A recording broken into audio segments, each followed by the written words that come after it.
Hello Zane gang, I am going to be doing a weekly overview kind of thing.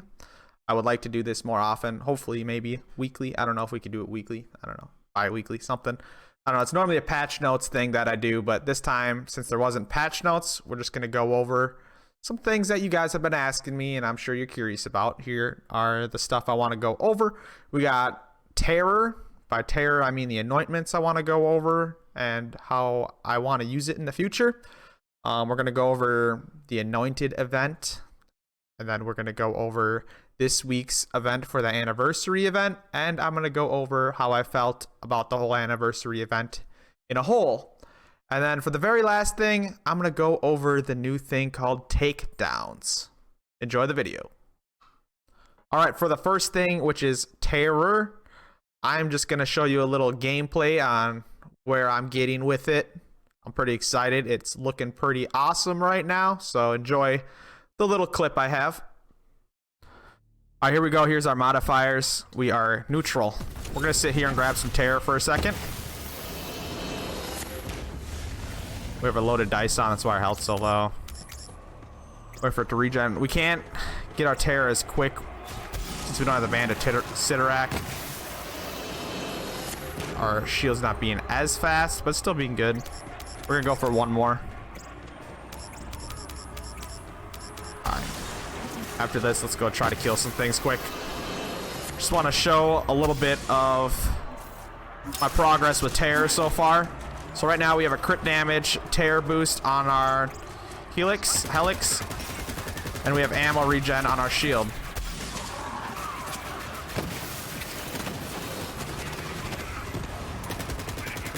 Wow.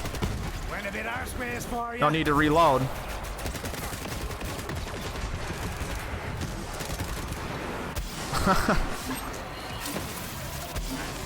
So yeah, here's a little bit of where we're at with Terror. As you can see, getting the crit damage boost. And when I stop shooting for a second, my ammo's regenerating on its own.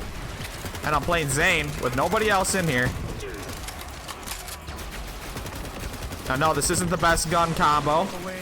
By far, we're nowhere near yet, but we're practicing a little bit with what we have so far.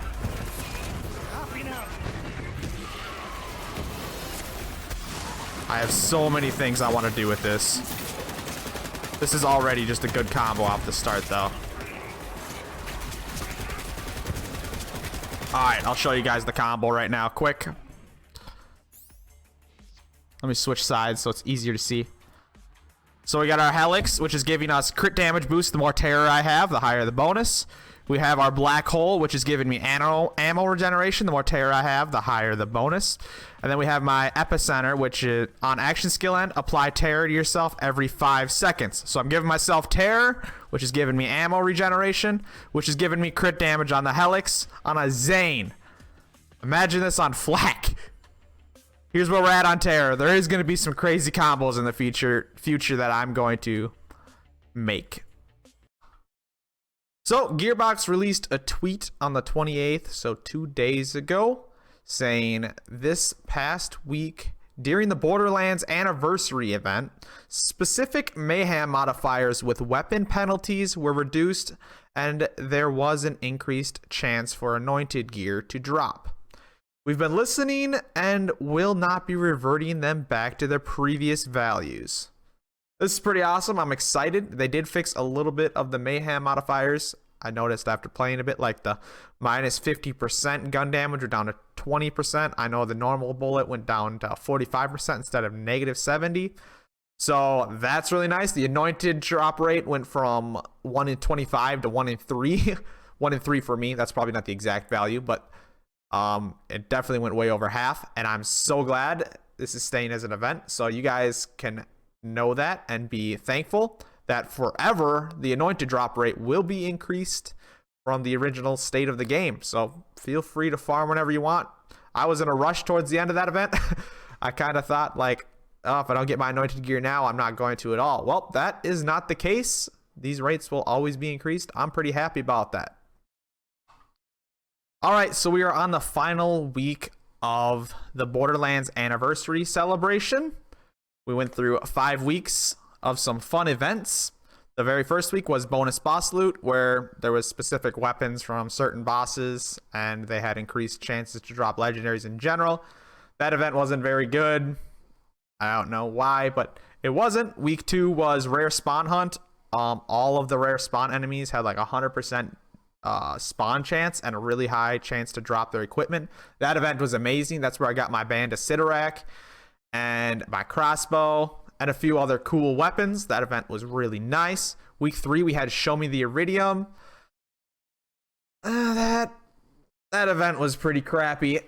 I think it was wasted. We could have just went with 4 weeks, raiding the rare spawn ×2 or the Mayhem on Twitch ×2 weeks instead. The Show Me Iridium was pretty underwhelming. There was no use of Iridium. They made the machine cost less, and I did the machine for a half hour and didn't get anything out of it, so wasn't a very good event. I guess to finish off your cosmetics if you needed some more. That was about all that event was really good for. Week 4 was Mayhem on Twitch, where Mayhem on Twitch was pretty crazy. It made it so like more anointed spawned for Twitch streamers. A lot more EchoCast features were involved. Made controlling the badasses even more crazy and stuff like that. But at the same time, it also increased anointed drop rate. That's when the anointed drop rate came in for the people that don't stream. So that event was amazing. That's probably the event I played the most, just for all the anointed, or that I was at least the most excited about. For week 5, which is this week, it's kind of a little underwhelming. It's called the Spooky Surprise. It is new headgear for all of the characters, and that's all it is. It's just a shift code. You see the shift code on the screen right there if you want to write it down if you haven't done it yet, but it's just a free head. That's all this week's event is about.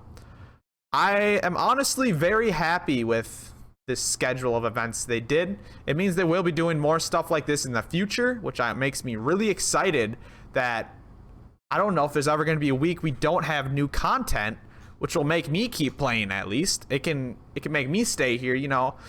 Borderlands 2 and 1, you know, after first few weeks you kind of got burnt out on her and you wanted to go play another game for a while because there wasn't nothing coming out until the DLCs. Well, it looks like Borderlands 3 is going to have a little different aspect on this. They want something new running every week, every few weeks, every month, even new events. Like they have the Halloween event going on at the same time this anniversary was. They're going to have this new Takedown event coming out at the same time as the Halloween. They want stuff always cycling to keep us interested in the game, and I'm really excited and I'm very thankful for this, and I hope it continues to be as amazing as it was this time forever. Now here is the final thing I want to talk about, probably the most exciting of this whole video. Now this is going to be pretty crazy. I don't know a whole lot of info on this yet, but from what I do know, I'm very excited. Now, I could read through this whole thing like I normally do for you guys and make about a 15-minute video on that, but rather than that, I would rather just recap. I will have the link for this in the description if you would like to read through it yourself. But from what I understand, basically, they're adding these things called takedowns. I thought this was going to be like a DLC kind of thing, but it's going to be a free expansion like the Halloween event, except this lasts forever. The takedown should be forever. Now, the takedown is going to be a lot like a slaughter shaft and a proving ground put together is kind of what I understand. So basically, they're making it the difficulty of the slaughter shaft probably harder, where you want more people. You don't want to run this solo is the aspect they're trying to run with. You want to have more people to be able to do this because it's going to be really tough. But you're going to go through it like a proving ground where you're going to be running through the area trying to finish it. Now, from what I understand is there's going to be 3 bosses along the way, which is kind of crazy. So imagine a proving ground with like 3 sections. So maybe 3 proving grounds right after each other. They are saying they want this event or this takedown to last roughly 45 minutes is about what they've averaged it down to. That's probably going to be the average player. You know, faster players might run this in a half hour, 20 minutes. Slower players might take an hour. Doesn't matter. I mean, as long as you're enjoying it, that's about what we're looking at. So it's going to be a big content thing. It's going to take a while to master from what it sounds like. And it's going to be really hard to run solo, which makes it very excited for me. Because I'm going to be trying to run it solo. I enjoy doing stuff solo. This is bringing a whole new thing to think about into the game, though. Because if this is successful, which I'm sure it will be, they're going to be creating more takedowns. This is kind of like our Invincible being added to the game. They didn't just want to make it an arena where you jump down and you fight an Invincible, kill it, go back up, kill the Invincible. They're trying to stray away from that type of gameplay you've noticed. Like with the Halloween event, they didn't make it so you could just kill Haunt over and over and over and over again. They wanted you to run through something to make it up to Haunt to farm him. They're going to stay with that aspect because they don't want you just saving and quitting and killing. They want you to work for your gear a little bit more. They don't exactly want it to take longer for you to get your gear, but they want to make it so it's more entertaining is what I would say. And at the same time, with this takedown being added, they're going to release Mayhem 4. We don't know what the Mayhem 4 modifiers are yet, but what we know about Mayhem 4 is that it's going to bring in new gear that you can only get when you play in Mayhem 4. Now, it's not going to be like OPs where it's going to make the gear stronger than Mayhem 3, 2, and 1. But it's going to have specific gear that only drops from Mayhem 4. Kind of like the same aspect with the Halloween event. You can only get the Halloween gear from doing Halloween stuff. Well, you can only get this Mayhem gear from playing on Mayhem 4.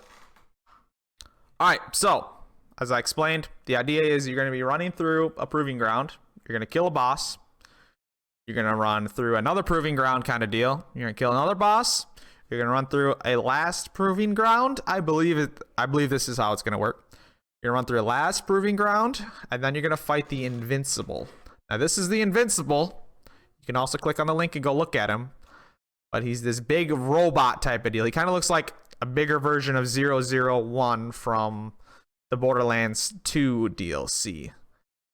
Now, from what I understand is he has a lot of rockets he sends out, kind of like Takedown ball, which could be dangerous. He has the shield kind of aspect you're going to have to learn. So it's not just a DPS boss. There's some mechanics you're going to have to learn, which is going to make it more fun. Some of the Invincibles have mechanics you need to learn. It's interesting to have robot Invincibles, the first one. We have a lot of humanoid Invincibles, so this will be fun. I think it's going to be extremely hard. I think it's going to be a few days maybe before I can even do it. I'm going to be doing it live. Right when the event drops. I'm probably just going to be doing that non-stop, but I think it's going to take me a while to get it down, and it should be fun, and I'm sure that having it on Mayhem 4 is going to make, even more drops happen, and I bet from this event, you're going to get a lot of loot. Like, if you run through this and finish this, maybe there's going to be, 6 red chests at the end. Imagine when you killed the dragons on Borderlands 2, all that loot at the end. It's probably going to be something like that if you can succeed this. Because I'm kind of having the idea where if you die, you have to restart the whole thing. Maybe that's not the way it's going to work. That's not confirmed by anyone at all. But that's kind of the idea I have. It's either going to be that or it's going to be another time trial like a proving ground. I don't know. But they're going to put something like that in there. They're going to make it so you can fail this mission somehow. So you guys better get your build and gears together. You got to get some good gear for this. Get your nice corrosive cutsmans, because obviously he's an armored enemy. So you're going to want some corrosive cutsmans, some corrosive conference calls, butchers. Get some good gas calls right now. Get a nice cloning anointed gas call. So much gear you could save up. Learn your builds, guys. You're going to need it in a few weeks. This releases on November 21st, from my understanding. I am very excited. Let me know what you guys think in the comment section below. Leave this video a like if you enjoyed it. If you have not yet subscribed to the channel, join the Zane Gang. And as always, I'll see you in the next one.